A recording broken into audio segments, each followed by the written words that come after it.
You do realize after this I'm gonna do a hard wipe of all these videos on the internet. No one's gonna be able to find them. I know a guy. Hi, I'm Sabrina Carpenter, and today I'm doing the breakdown with Cosmopolitan. I think sometimes it is great to see how far you've come and grown, and other times it's a little too humbling for me to see how much my hair used to be teased when I was 13. That's where it gets weird for me. But for the most part, I think more recent stuff, I don't always mind watching that. But yeah, I'd also rather watch someone else's movie. I'm very critical of my own work. When I was younger, I was a bit of a perfectionist, so I'm scared. Boom de clap, boom boom clap, boom de clap, boom boom clap, boom de clap, boom boom clap, boom de clap. Try it with me, here we go. Boom boom clap. Yep, I remember that. That was unfortunately my cover of the Hoedown Throwdown, which felt really necessary to put into the world. I think I was 9 when I shot that, 9 or 10. I had entered a singing contest online hosted by the one and only Miley Cyrus on her fan site, and I had to like submit and upload videos of me singing Miley songs. So that was one of them. You do realize after this I'm gonna do a hard wipe of all these videos on the internet. No one's gonna be able to find them. I know a guy. The whole experience was interesting. I think that was kind of like the first time I really maybe got out of my shell and started to like perform to the camera. I did always know I wanted to perform. I was 2 years old when the thought entered my head, and that has not left since. Literally did not win the contest. I got to the final 3. Which, to be fair, there was 10,000 entries. So if you look at the ratio, I got to meet Miley. I got to go to her show. It's very cool. She does not remember or care. Maybe she cares. I don't know. I just would never bring it up, but you know, unless someone tags her in this, which is usually likely. So this is so sad for me. I have 3 stripes, not 4. Your shoes are Bobos. So your mom shops at Payless and works at Friendly's. My mom has like 4 jobs. That's So not something to brag sad. about.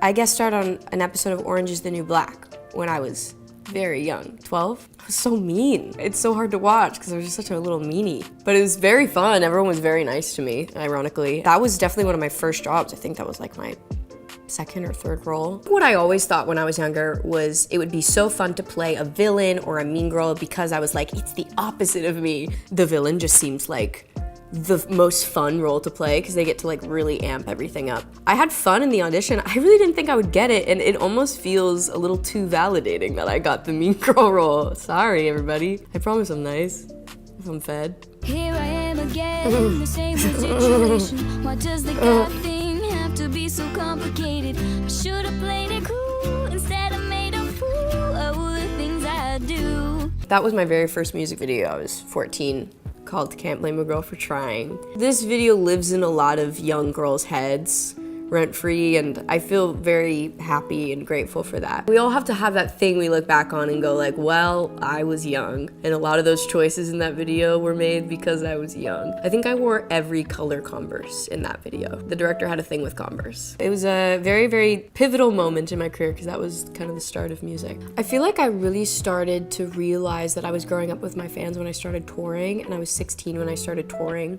and kind of getting to grow up with them through those years of like 16 through like college and graduating college, and fans of mine that I've seen since I was so young, and they're like married, annoying because I'm not, but like, you know, it's really cool to see how much we've all grown. In different chapters of our life, we can still be going through a lot of the same things, and yeah, I love them very much. It's a very, very sweet thing.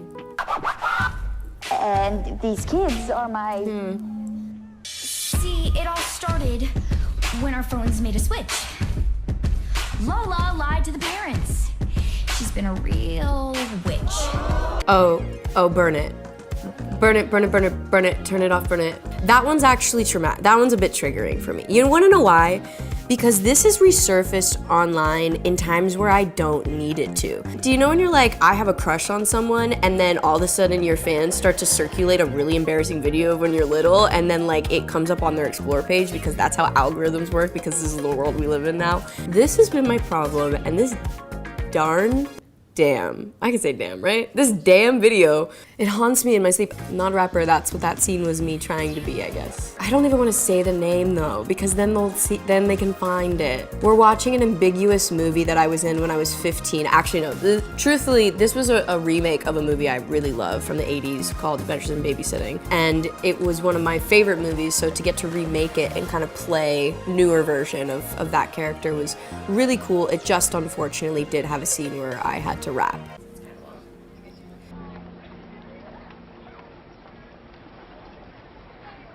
So, I guess you're not gonna get over it anytime soon. Get over it. Yes, get over it. That's a clip from The Hate U Give, which is a film based off of a book by Angie Thomas that I was very, very lucky to be part of. I just unfortunately played everyone's least favorite character in the movie. I remember being beat on the ground threatened with a hairbrush and having to sob for a couple hours. It's one of the most incredible films I've ever gotten the chance to work on, so that was really special. You said, Yeah, I love this scene. This one's fun. But I didn't have to do shit. Jordan just moved me like a doll. I was just a puppet. I love that song so much. That was a scene from Work It. That scene was actually really, really fun. We shot that at like 1 a.m. under a passageway in Toronto. And that whole film felt like summer camp. It was a very, very incredible cast and crew, and we just had a little too much laughter and joy and giggling and sweat because it was a dance film, so it was very fun. My mom was a dancer, and my sisters danced, and we all grew up in dance school, so I would say I probably took my first dance class when I was like 2, like little tiny like Sabrina ballerina vibe. Thank God it really helps me now.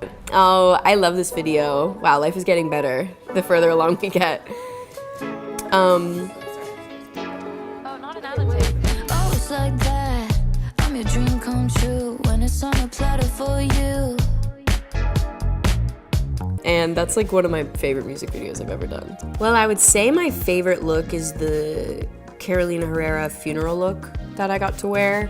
Basically, the idea for the video came from the funeral look because I basically just kind of based the whole thing around the line, "I'm so sorry for your loss," and thought it would be really fun to innocently kill men. The other inspo for the whole video was just like a bit, do you know how, like girls run over curbs and they're like, oopsie, like, yeah, I ran over a curb. That was kind of like the tone of the whole video. It was just light as a feather and very like playful and fun.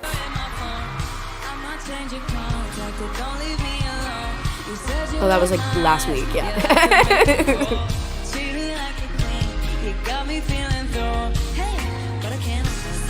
We are watching my performance at the latest Jingle Ball, and I was singing Nonsense Christmas there. The X-rated Christmas version of my song Nonsense. I love the fact that when it's live, you can't control it, you can't edit it, like it's just there in front of you, and I think it's a really, really special relationship you have with the audience, and there's just a lot of magic that happens naturally. So I would say like that energy is probably my favorite thing.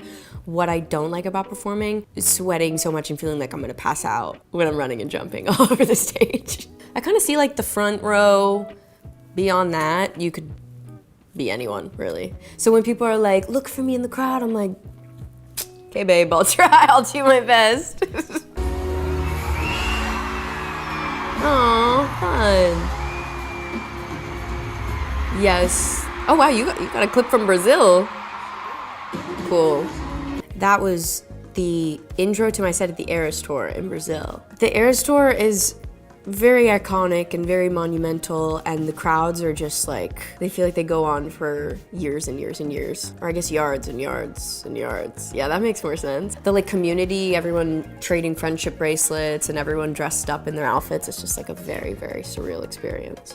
It's really cool also when people know your music, but it's also just as cool when people don't know your music, and to see everyone just kind of like dancing along regardless and getting, you know, excited for the show is a really fun feeling. And I guess I still haven't really processed a lot of it, but in the moment it's just electric, and everyone is so kind and welcoming.